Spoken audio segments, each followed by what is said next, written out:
And we have finally arrived at Sony. What exactly is Sony's plans for the next decade? We don't even really know their plans for the next year, but let's talk about all the things Sony has in development, at least in some stage of development. It's Sony though, so who knows? So we know Venom 2 and we know Morbius. Those are happening next year.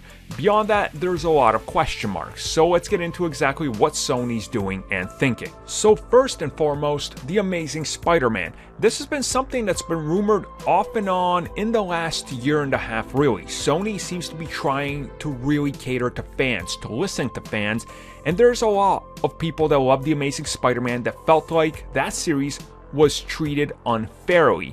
Now with the existence of the multiverse, Sony moving forward in new directions, Sony possibly even bringing back The Amazing Spider-Man would be something interesting. There's been people out there, reputable people, that have actually said this has been a consideration, and I've talked to somebody personally who is very close to some of the Spider-Man details, and he's heard mumblings about it.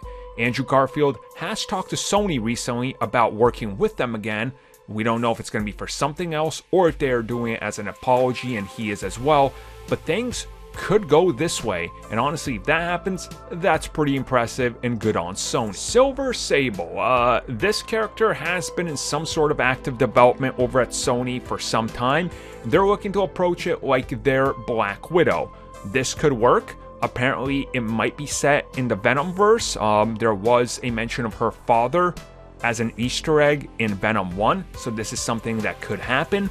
Honestly, I don't know. It's Sony. Flip of a coin, you never know what could happen, but I think if Black Widow is a success, we'll hear within days that Silver Sable is back on the table, and I'd guarantee a release of this one by at least 2058. Next up, Felicia Hardy the Black Cat. Sony's been actively trying to do this character since the Raimi days. Originally, they were going to have an amalgam version of this character in Sam Raimi's Spider-Man 4. That didn't end up working out. Felicia Hardy made an appearance in The Amazing Spider-Man 2, and they were early on a script for a spin-off for that universe. That didn't end up happening. Then she was supposed to team up with Silver Sable. That didn't end up happening either. After the huge success of Marvel's Spider-Man, the video game, they have been working on a solo script, but that's the last we heard of it. Honestly, if there's any Spider-Man movie that's female-driven that it might happen in some sort of capacity, I think it's this one because they really want this film to happen. It wouldn't surprise me if they maybe fast-track it to kind of have a synergistic release with the Spider-Man 2 video game. So we know Carnage is appearing in Venom 2, but beyond that, there has been discussion on possibly spinning Carnage off into his own franchise. Now, who really knows how you handle this? How do you follow a straight-up villain the entire time who has no redeeming qualities? That, is a big question mark, but if we know anything, this is Sony, and they're willing to change huge aspects of it, and honestly, I have to wait and see how they treat Carnage in the actual Venom sequel. Once I see him there, this could be something, and I think that's exactly what they're waiting to see as well. How does this character test in Venom 2? And if that's a good indicator, then I think they move forward with it. And honestly, I'm willing to say that this character, if he's a success in Venom 2, his film will get fast-tracked, and we'll be getting that in the next 4 years. Madam Web. It was a thing that was announced and might happen. I don't know. I can see why they want to go with this. It's like, oh, we're doing a Spider-Verse, multiverse of Spider people. Gotta do Madam Web. Okay, but she doesn't need her own standalone movie. Although they are working on a script on it, so your guess is as good as mine. If Sony truly has lost their mind, we'll get a Madam Web movie. And that'll be a thing. More Spider-Verse is always good. We know we're getting Spider-Verse 2, which is great. That'll be standout. I think that'll be a masterpiece, just like the first one. But it's not going to stop there. We know they're developing an entire universe based around the entire Spider-Verse movie. Spider-Gwen apparently might be getting a spin-off, along with Silk. A whole female team-up movie based on those characters. animated TV series going to possibly Amazon or even some Sony-owned stations like AMC. It seems like that they really want to tap into the Spider-Verse as a whole. Now, honestly, it's still far away till we get into the Spider-Verse 2, so as long as that's in development and Sony's not sold, I think this is the best guarantee of the most successful spin-offs. We're going to get into the Spider-Verse 2. I guarantee right around the release of it, or a few months after, we will have our first TV series based on it. It's probably going to be Spider-Ham. I assume that's going to be the easiest to pull off. And then other than that, Spider-Man Noir has been rumored to have another series in development as well. So that's a working one. The possibilities are endless. You can pick and choose any singular Spider-Man you have out there. So the universe is really open to you. Morbius is coming out next year, and Morbius 2 apparently is in the early process of trying to figure out what do they do with them. Now, of course, everything will depend on the success of the first film. So if it comes out and bombs, well, you ain't getting the Morbius 2. If it comes out and does good, you're getting the Morbius 2. Now, vampires are about to have a resurgence. Blade is coming back to the forefront of vampires. Interview with a Vampire, I believe the Vampire Lestat, the Vampire Chronicles, is that what it's called? Anyways, that's getting a high budget treatment on Hulu from Disney and Fox, so that's going to be swinging back in. So vampires are positioning themselves for a huge return to pop culture. If by any luck this movie succeeds, I guarantee you we're getting a trilogy in the next decade. Kraven the Hunter. We know Sony was actively developing a script based on Kraven the Hunter. Coincidentally enough, it's an origin story titled Kraven's Last Hunt. An origin story about Kraven's last hunt. An origin story based on his last hunt.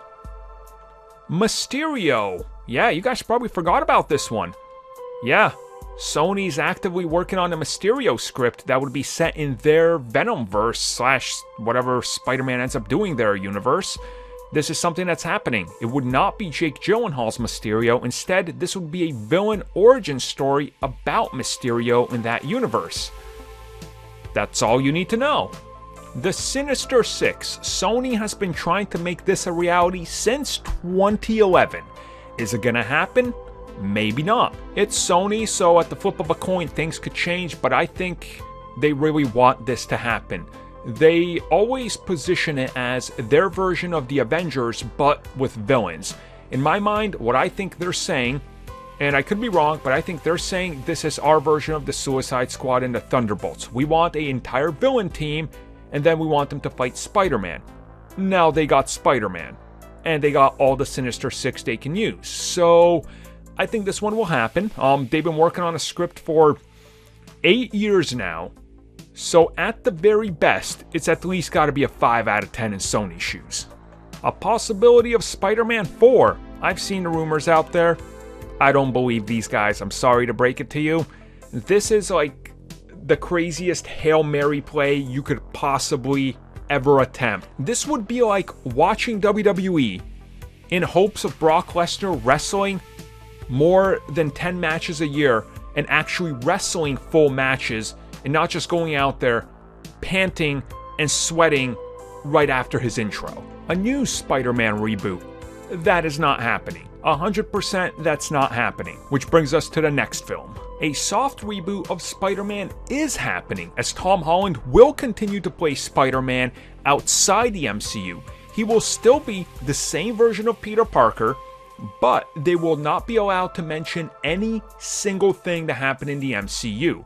So he will live in a completely new world, which of course will see him transferring on over into the Venomverse. It's been heavily tied to the whole multiverse concept. Kevin Feige said it, Amy Pascal said it, Avi Arad has said it, so that's what's happening with Spider-Man. He will be joining Venom, which yes means that the next Spider-Man film, after Spider-Man 3 from Marvel Studios, will star Tom Holland as a brand new Spider-Man that is still a sequel and a soft reboot that connects to the Venomverse. Oh boy. I could talk about Nightshade or Night Clock or Night Watch or whatever that Spawn ripoff is, but we're not going to do that because that's never happening. And finally, Venom vs. Spider-Man. This is happening. Venom is getting a sequel. There's a 100% chance, unless it bombs, that Venom is getting a third film, and they've said Spider-Man is facing Venom in our universe, so that's a given. So that is it, guys. That's everything in development from Sony. We'll probably get 2 of these. So thank you for taking the time to watch that video. If you guys would like more content that we offer here for channel members, which you guys can check out in the little join button down below, we do offer additional content, such as exclusive podcasts and topic discussions, our gaming podcast, Star Wars TV series reviews, Marvel show reviews, DC Universe and CW reviews. We offer personal vlogs, backlog reviews of TV shows and movies, video game topics and Q&As, and of course, in one of our best tiers, we offer audio commentaries on TV shows and movies, along with a bunch of other stuff you guys can check out just by clicking that join button and seeing what is on offer.